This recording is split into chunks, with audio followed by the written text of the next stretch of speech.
Ketika Lin Yuner mendengar Humazi menyebutkan kebutuhan fisik, wajahnya langsung memerah, teringat saat ia telanjang dan terlihat oleh Humazi dan Chen Ping.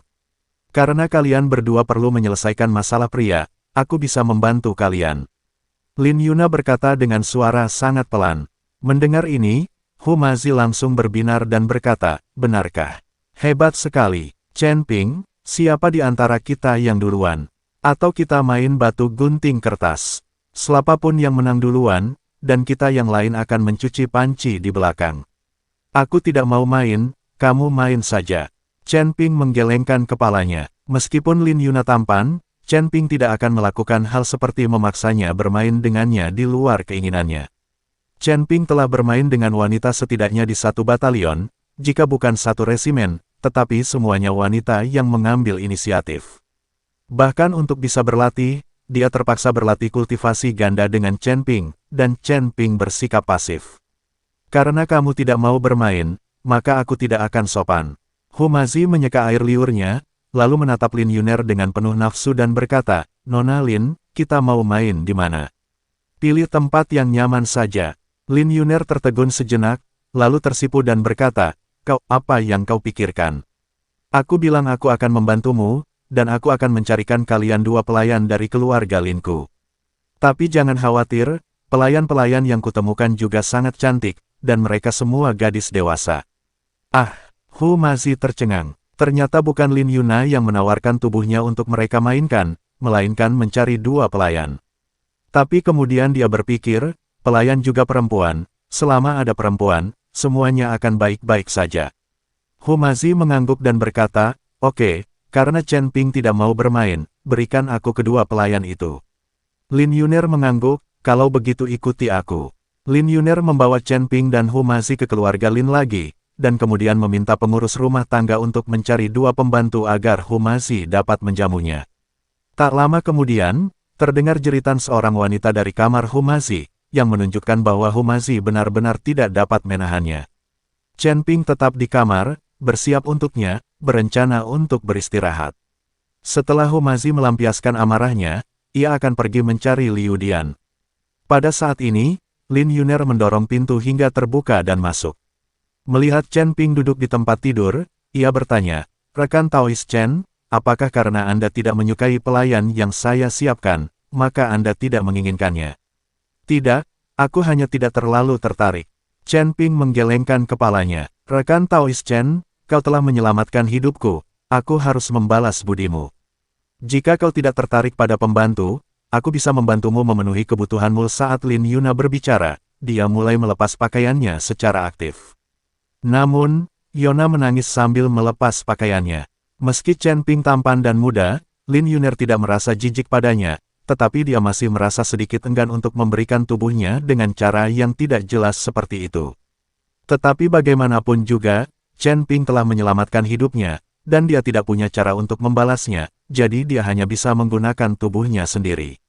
Nona Lin, Anda salah paham. Bukan itu maksud saya. Chen Ping segera bangkit dan mengenakan pakaian Lin Yuna. Orang-orang sudah menangis, Chen Ping tidak bisa memaksa mereka. Terlebih lagi, Chen Ping tidak kekurangan wanita. Jika dia benar-benar menginginkannya, kemungkinan terburuk yang bisa terjadi adalah dia kembali ke surga ke-6, tetapi ada ratusan wanita yang menunggunya.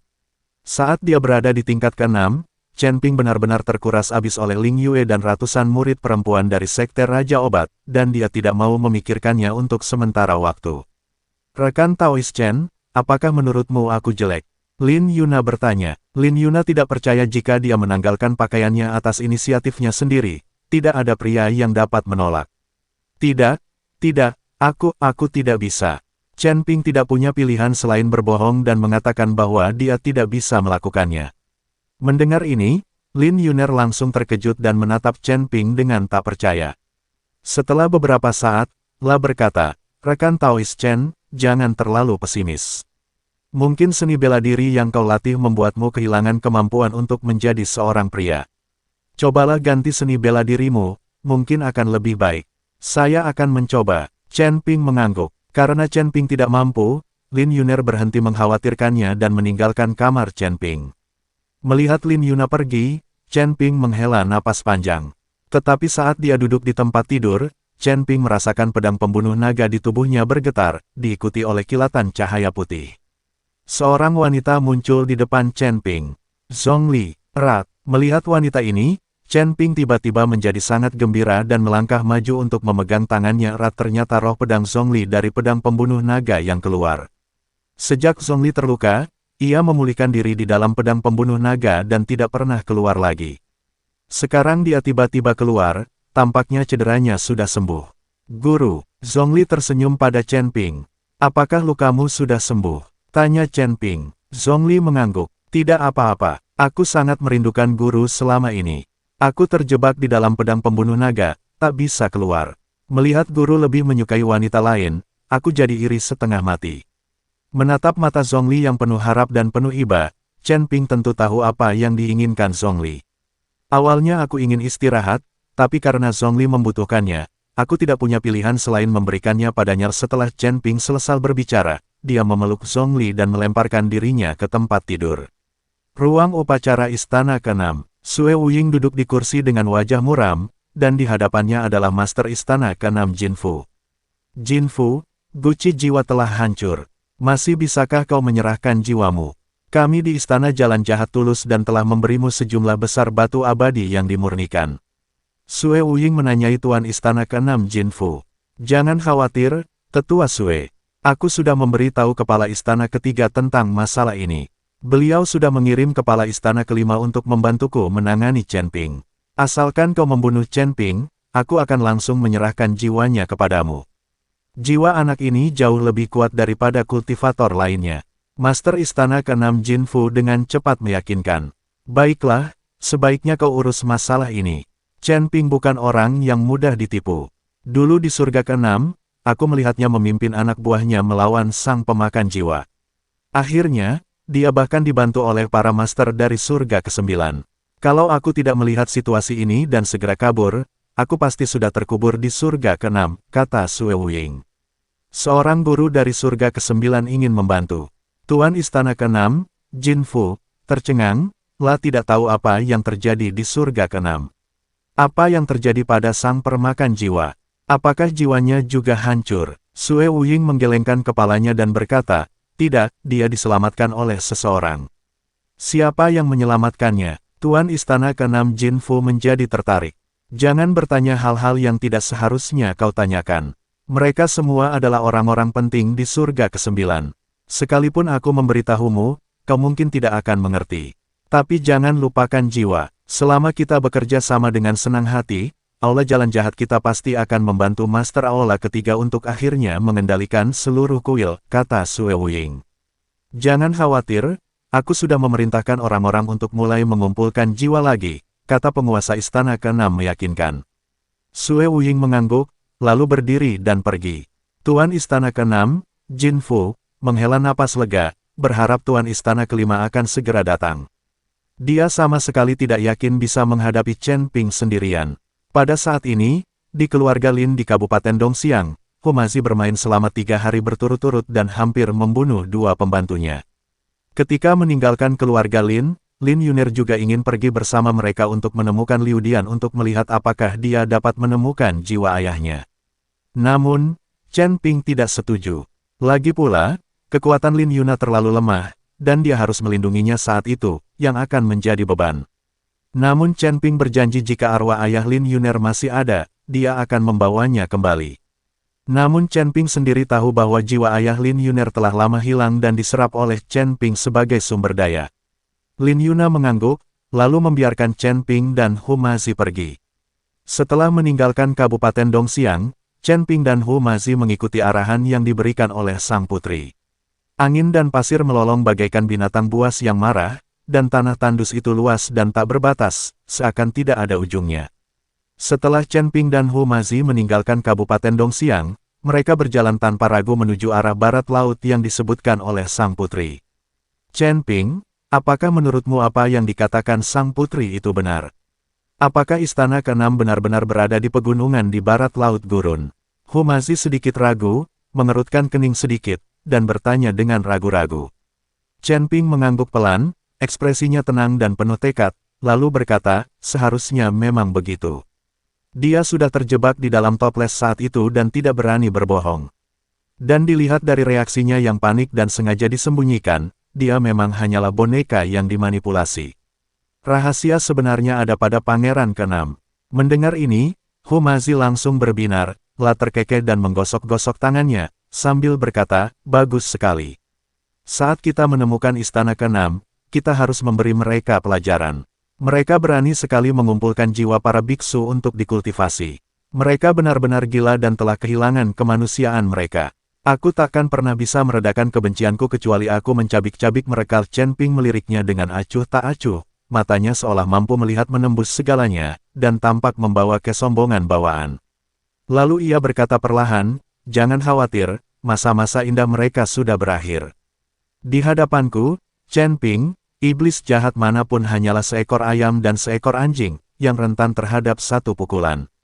Keduanya menuju ke arah barat, dan semakin jauh ke barat laut mereka pergi, semakin sunyi lingkungan di sekitarnya.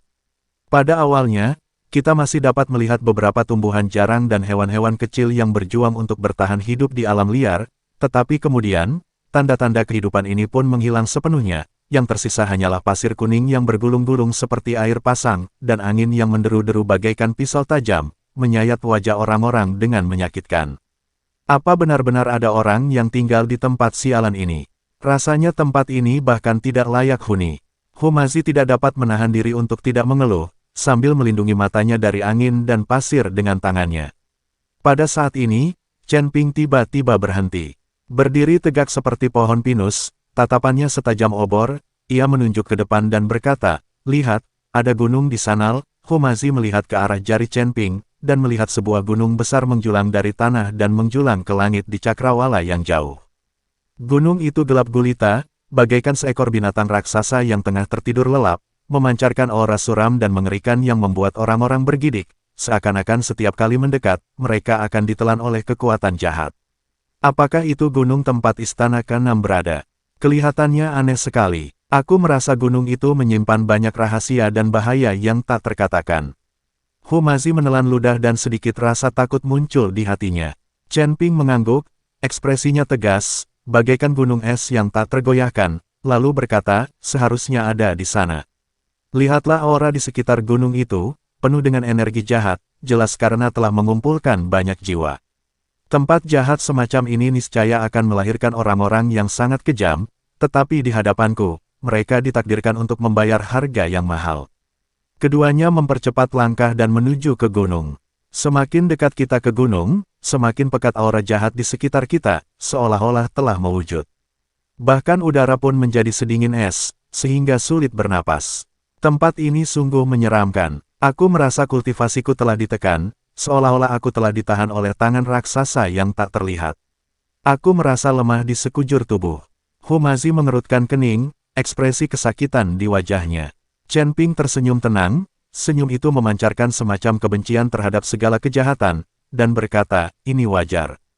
Istana ke-6 telah mengumpulkan begitu banyak jiwa dan mendirikan formasi pengumpulan jiwa di sini. Orang biasa yang datang ke sini mungkin bahkan tak akan mampu berdiri tegak dan akan langsung tertelan aura jahat ini. Namun, di hadapanku, formasi apapun, kekuatan jahat apapun, hanyalah permainan anak-anak. Saat mereka berbicara, mereka telah tiba di kaki gunung. Ada sebuah gua besar di kaki gunung. Area di sekitar gua itu dipenuhi rune-rune aneh. Rune-rune itu berkilauan dengan cahaya hijau redup, seolah-olah ada sepasang mata jahat yang tak terhitung jumlahnya sedang mengintip mereka. Dua penjaga berdiri di depan pintu masuk gua. Mereka mengenakan jubah hitam, dengan wajah tanpa ekspresi dan tatapan kosong. Mereka tampak seperti dua tubuh tanpa jiwa. Mereka jelas biksu yang jiwanya telah diambil. Berhenti, siapa kamu? Seorang penjaga berteriak dengan tegas, suaranya bergerna di lembah yang suram, terdengar sangat menakutkan.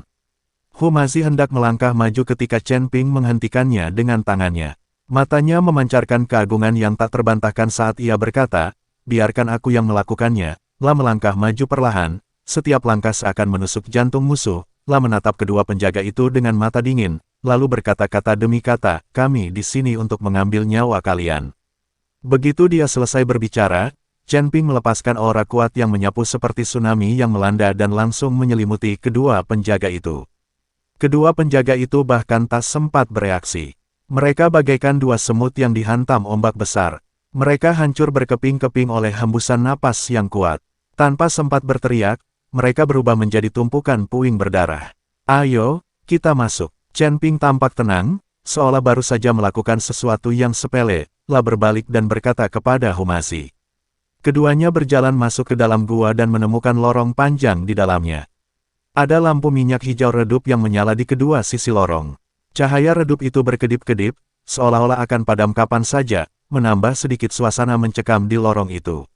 Ujung lorong itu adalah puncak gunung. Di puncak gunung terdapat sebuah aula besar. Di tengah aula terdapat sebuah panggung batu besar. Panggung batu itu diukir dengan rune-rune aneh dan memancarkan cahaya suram, yang membuat orang-orang merasa ngeri. Lebih dari selusin biksu terbaring di atas panggung batu, mata mereka terpejam, wajah mereka sepucat kertas, dan napas mereka lemah. Jelas bahwa jiwa mereka telah direnggut dan nyawa mereka terancam. Ada lebih dari selusin pria berpakaian hitam berdiri di sekitar aula, melantunkan mantra-mantra aneh. Mantra-mantra itu rendah dan suram, seperti panggilan dari neraka, dan mereka tampaknya sedang melakukan semacam ritual jahat. Benar saja, ritual jahat sedang dilakukan di sini. Orang-orang tak berperasaan ini sama sekali tidak menganggap serius nyawa orang lain. Hari ini, aku akan membuat mereka membayar harganya. Humazi berkata dengan marah, matanya menyala-nyala karena amarah. Niat membunuh yang membara terpancar di mata Chen Ping, bagaikan bila es di musim dingin, membuat orang-orang bergidik, lalu berkata dengan dingin, hari ini adalah hari kematianmu di bawah pedangku, semua kejahatan akan musnah. Begitu dia selesai berbicara, Chen Ping melompat dan menyerbu ke arah orang-orang berpakaian hitam itu bagaikan seekor elang yang mengembangkan sayapnya. Sosoknya menggambar lengkungan tajam di aula yang remang-remang, membawa momentum yang tak terhentikan. Melihat ini, para pria berbaju hitam itu berbalik satu demi satu, mata mereka berkilat merah, seperti sekelompok binatang buas yang dirasuki setan. Mereka jelas telah dikuasai oleh sihir jahat dan kehilangan kesadaran diri. Bunuh merekal, seorang pria berpakaian hitam berteriak, suaranya tajam dan menusuk. Lebih dari selusin pria berbaju hitam menyerbu Chen Ping secara bersamaan. Gerakan mereka serempak, seperti sekelompok prajurit terlatih, yang jelas telah menjalani pelatihan khusus. Namun di hadapan Chen Ping, orang-orang ini rentan seperti semut. Chen Ping memukul dan menendang, dan setiap gerakan mengandung kekuatan yang kuat, seolah-olah dapat membelah gunung dan memecahkan batu. Gerakannya halus dan mulus, dan para pria berbaju hitam itu sama sekali tak mampu melawan. Mereka terpental satu demi satu dan jatuh tersungkur ke tanah. Suara patah tulang terdengar silih berganti, dan mereka tak mampu bangkit lagi. Humazi tak mau kalah, mengeluarkan beberapa jimat, yang memancarkan cahaya misterius di tangannya, menggumamkan sesuatu dan melemparkannya ke arah para biksu yang masih terbaring di atas panggung batu. Jimat-jimat itu berubah menjadi cahaya keemasan di udara, melesat melintasi langit seperti meteor, mendarat di atas para pendeta dan langsung menghilangkan mantra jahat pada mereka. Terima kasih banyak telah menyelamatkan nyawa kami, senior. Setelah para biksu sadar kembali, mereka bersujud kepada Humazi dan mengungkapkan rasa terima kasih mereka, mata mereka periuh dengan rasa syukur. Humazi melambaikan tangannya dan berkata dengan acuh tak acuh, tidak perlu berterima kasih kepada kami. Pergilah sekarang, tempat ini akan segera menjadi medan perang. Orang-orang ini tidak akan sanggup menahan amarah saudaraku. Para biksu itu tidak berani menunda dan segera bangkit serta meninggalkan aula, seolah-olah ada roh jahat yang mengejar mereka. Pada saat ini, langkah kaki berat terdengar dari belakang aula, seolah-olah dewa kematian sedang mendekat. Seorang pria berjubah emas berjalan keluar. Wajahnya menyeramkan dan matanya penuh niat membunuh, bagaikan ular berbisa yang bersembunyi di kegelapan. Dia adalah Tuan Istana ke-6, Jin Fu. Chen Ping, akhirnya kau di sini. Aku tak menyangka kau menemukan istanaku secepat ini. Beraninya kalian berdua menerobos masuk ke istana ke-6ku dan mengganggu upacaraku. Jin Fu berteriak dengan tegas, suaranya bergema di aula dengan keagungan yang tidak dapat diganggu-gugat. Meskipun Jin Fu sedikit panik saat itu, dia tidak bisa menunjukkannya. Chen Ping menatap Master Istana ke-6 dengan acuh tak acuh, seolah-olah sedang menatap orang mati, lalu berkata perlahan, lihat betapa bersalahnya dirimu. Apa kau takut setengah mati sekarang? Kenapa kau berpura-pura begitu sombong? Berlututlah dan panggil aku kakek sekarang, mungkin aku bisa membuat kematianmu lebih menyakitkan. Mendengar ini, wajah Jin Fu menjadi muram, matanya muram saat ia berkata, hanya kau. Kau pikir kau bisa membunuhku? Kau benar-benar melebih-lebihkan dirimu sendiri. Aku berada di kuil suci di atasku, dan Master Istana Kelima akan segera tiba. Akan kupastikan kaulah yang akan mati. Humazi berkata dengan nada meremehkan, apa kuil ini begitu hebat? Biar kukatakan saja, di hadapan Chen Ping, Raja Dewa Kuilmu bahkan tidak pantas mengangkat sepatu nyal kekuatan Chen Ping saat ini di luar imajinasimu. Mendengar ini, Chen Ping segera melirik Humazi dan terbatuk, lalu berkata, Tuan Hu, sudah cukup. Jangan terlalu berlebihan. Chen Ping sekarang memiliki kemampuan untuk melawan Raja Dewa, belum lagi mustahil bagi Chen Ping untuk menjadi musuh seluruh kuil. Lagi pula, Master Istana Keempat telah benar-benar membantunya. Aku cuma mau menakut-nakuti dia. Apa kau tidak lihat kalau Master Istana Keenam hampir kencing di toilet? Humazi menyeringal dan berkata. Mendengar kata-kata Humazi, raut wajah Master Istana Keenam, Jin Fu, berubah sangat buruk, seolah-olah ia telah memakan seekor lalat, lah berteriak dengan marah, beraninya kau menghinaku hari ini aku akan menunjukkan betapa hebatnya aku. Setelah mengatakan itu, Jin Fu melepaskan aura yang kuat, yang menyerbu Chen Ping dan Humazi seperti gelombang pasang. Kemanapun aura itu lewat, udara terkompresi dan mengeluarkan suara mendesis. Wajah Humazi berubah, dan ia segera mengalirkan energi abadi di tubuhnya untuk melawan. Sebuah perisai energi abadi yang samar muncul di sekujur tubuhnya, tetapi di bawah hantaman napas yang kuat ini, retakan masih muncul di perisai tersebut. Namun Chen Ping tetap tak bergerak, lah hanya menatap Jin Fu dengan dingin, tatapannya seolah membekukan segalanya, lalu berkata, kultivasimu memang cukup bagus, tapi sayangnya, kau bertemu denganku. Di hadapanku, kau hanyalah sampah. Begitu selesai berbicara, Chen Ping melepaskan aura yang bahkan lebih kuat daripada aura Jin Fu, yang menekan Jin Fu seperti gunung. Jin Fu hanya merasakan ada tenaga yang tak tertahankan datang ke arahnya, tubuhnya seperti tertekan oleh gunung, dan kedua kakinya tertekuk tanpa sadar. Wajah Jin Fu langsung memucat, lah menatap Chen Ping dengan ngeri, matanya penuh ketidakpercayaan, lah berkata, kau, tingkat kultivasimu benar-benar meningkat lagi. Ini mustahil. Bagaimana mungkin kau bisa memiliki tingkat kultivasi setinggi itu? Chen Ping berkata dengan nada meremehkan, tidak ada yang mustahil. Orang-orang sepertimu yang mengandalkan sihir jahat untuk meningkatkan kultivasi mereka tidak tahu apa itu orang yang benar-benar kuat. Orang-orang yang benar-benar kuat mencapai puncak selangkah demi selangkah melalui kerja keras dan bakat mereka sendiri, bukan melalui cara-cara yang curang. Setelah mengatakan itu, Chen Ping bergegas menuju Jin Fu. Kecepatannya sangat cepat, bagaikan kilatan petir di langit malam. Jin Fu tidak berani lengah dan segera mengalirkan energi spiritual di tubuhnya, bersiap untuk bertarung. Namun, perbedaan kekuatan di antara keduanya terlalu besar, dan Jin Fu tidak berdaya melawan balik di hadapan Chen Ping. Chen Ping meninju dada Jin Fu.